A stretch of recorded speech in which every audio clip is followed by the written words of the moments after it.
La nouvelle naissance est le point de départ. C'est la nature de l'union avec Christ. Et c'est par là qu'il faut commencer. C'est ce qui donne au Saint-Esprit sa base d'opération. Par la nouvelle naissance, nous sommes un avec lui dans sa vie ressuscitée souveraine. En lui, le triomphe complet de cette vie est déjà consommé. Nous touchons ici quelque chose d'absolument vital, quoique élémentaire. Notre Dieu fera que nous nous unirons à lui par l'intérieur. Il agira du dedans.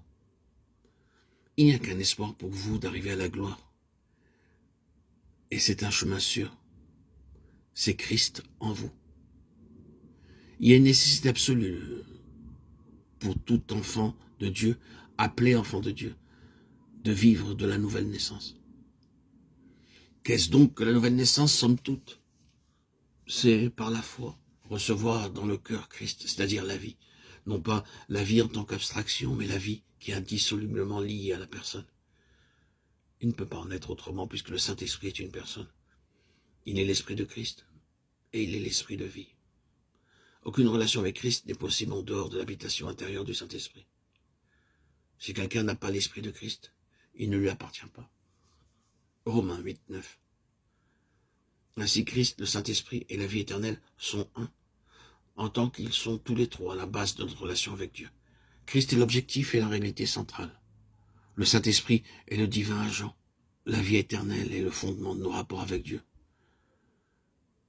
Quels que soient les termes que nous employons, nouvelle naissance, née de nouveau, d'en haut, régénération, née de Dieu, la signification reste la même.